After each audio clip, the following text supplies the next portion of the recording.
Firman Tuhan yang jadi renungan kita pagi hari ini tanggal 13 Desember 23, kitab 2 Samuel 3 ayat 8 sampai 21. Abner memihak Daud. Selama ada peperangan antara keluarga Saul dan keluarga Daud, maka Abner makin mendapat pengaruh di antara keluarga Saul. Saul mempunyai gundik yang bernama Rispa. Dia anak perempuan ayah. Berkatalah Isi-Boset kepada Abner, "Mengapa kau hampiri gundik ayahku?" Lalu sangat marahlah Abner karena perkataan Isi-Boset itu. Katanya, "Kepala anjing dari Yehuda aku. Sampai sekarang aku masih menunjukkan kesetiaanku kepada keluarga Saul, ayahmu, kepada saudara-saudaranya dan kepada sahabat-sahabatnya. Dan aku tidak membiarkan engkau jatuh ke tangan Daud. Tetapi sekarang engkau menuduh aku berlaku salah dengan seorang perempuan. Kiranya Allah menghukum Abner, bahkan lebih lagi daripada itu, jika tidak kulakukan kepada Daud seperti yang dijanjikan Tuhan dengan bersumpah kepadanya, yakni memindahkan kerajaan dari keluarga Saul dan mendirikan tahta kerajaan Daud atas Israel dan atas Yehuda, dari Dan sampai Batseba." Dan Isi-Boset tidak dapat lagi menjawab patah kata pun kepada Abner karena takutnya kepadanya. Lalu Abner mengirim utusan kepada Daud dengan pesan, "Milik siapakah negeri ini? Adakanlah perjanjian dengan aku, maka sesungguhnya aku akan membantu engkau untuk membawa seluruh orang Israel memihak kepadamu." Jawab Daud, "Baiklah, aku akan mengadakan perjanjian dengan engkau. Hanya satu hal kuminta daripadamu, yakni engkau tidak akan menghadap aku, kecuali jika engkau membawa lebih dahulu Mikal, anak perempuan Saul, apabila engkau datang menghadap aku."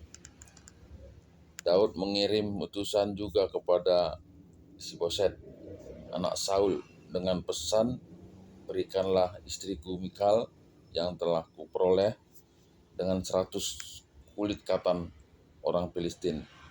Lalu Isi-Boset menyuruh mengambil perempuan itu daripada suaminya, yakni Paltiel bin Lais, dan suaminya berjalan bersama dengan dia sambil mengikuti dia dengan menangis sampai ke Bahu Urim. Lalu berkatalah Abner kepadanya, "Ayo pulang." Maka pulanglah ia. Sementara itu berundinglah Abner dengan para tua-tua orang Israel. Katanya, "Telah lama kamu menghendaki Daud menjadi raja atas kamu. Maka sekarang bertindaklah, sebab Tuhan sudah berfirman tentang Daud demikian, dengan perantaraan hambaku Daud, aku akan menyelamatkan umatku Israel dari tangan orang Filistin dan dari tangan semua musuhnya." Abner berbicara dengan orang Benyamin. Pula Abner pergi membicarakan dengan Daud di Hebron segala yang sudah dipandang baik oleh orang Israel dan oleh seluruh kaum Benyamin. Ketika Abner datang kepada Daud di Hebron bersama-sama 20 orang, maka Daud mengadakan perjamuan bagi Abner dan orang yang menyertainya. Berkatalah Abner kepada Daud, "Baiklah, aku bersiap untuk pergi mengumpulkan seluruh orang Israel kepada tuanku raja, supaya mereka mengadakan perjanjian dengan tuanku dan tuanku menjadi raja atas segala yang dikehendaki hatimu." Lalu Daud membiarkan Abner pergi dan berjalanlah ia dengan selamat. Sampai di sini. Ya, jadi ini proses perjalanan bangsa Israel ya, pasca kematian Saul, di mana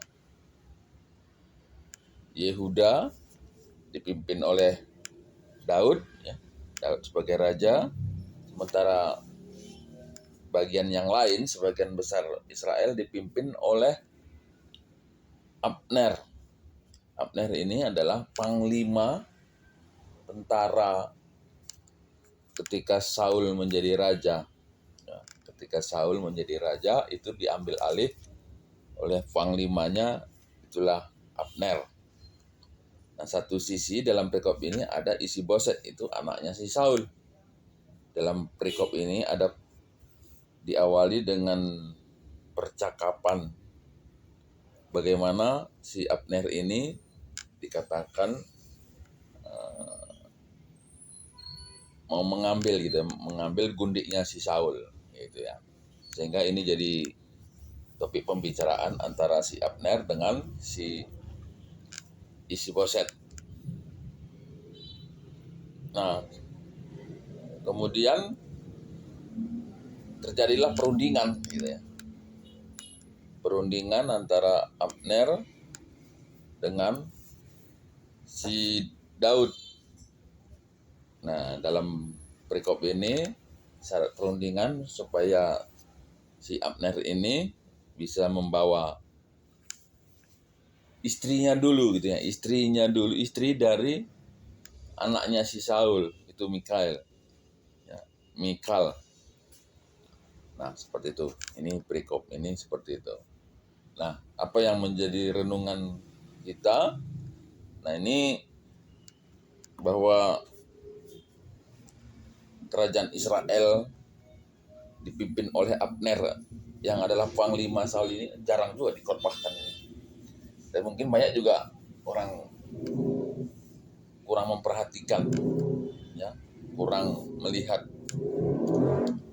Yang kedua adalah bagaimana proses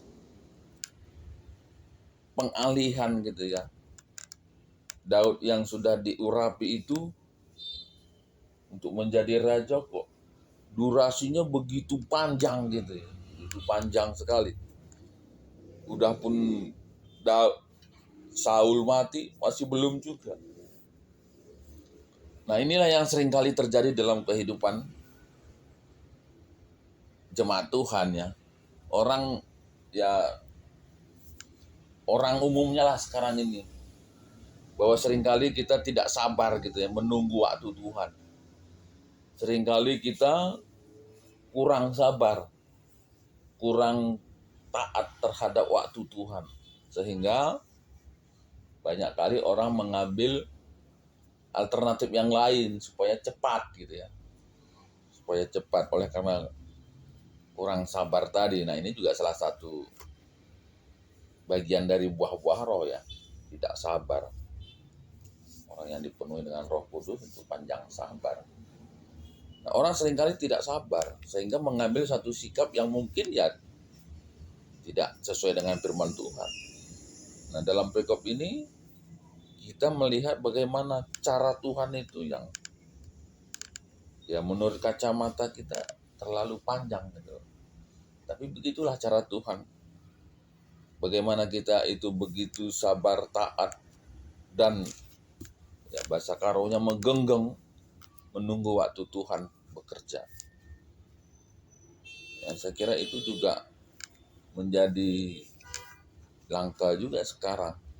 Bagaimana kita selalu sabar, memuji Tuhan, mendengar firman Tuhan, dalam menunggu waktu Tuhan bekerja dalam kehidupan kita.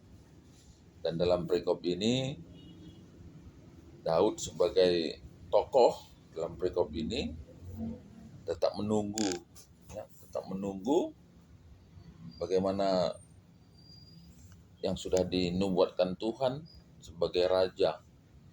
Dan itu juga lah yang mungkin saat ini perlu dibangun ya dalam kehidupan sehari-hari. Kesabaran dalam menantikan waktu Tuhan. Ya, mungkin kalau sekarang ini kita lihat semua orang berlomba-lomba gitu ya. Dan berlomba-lomba yang terjadi itu seringkali melakukan tindakan yang tidak seturut dengan firman Tuhan. Nggak usah dulu jauh-jauh gitu ya. Lampu merah saja pun kadang-kadang orang nggak sabar gitu ya. Baru belum pun hijau orang bergerak. Dan walau udah pun merah orang masih tidak berhenti lagi karena ya kurang sabar. Mungkin itu juga salah satu bentuk latihan kita ya dalam membangun kesabaran, Jadi marilah kita belajar dari firman Tuhan ini, bagaimana waktu Tuhan itu seringkali menimbulkan ketidaksabaran dalam kehidupan kita.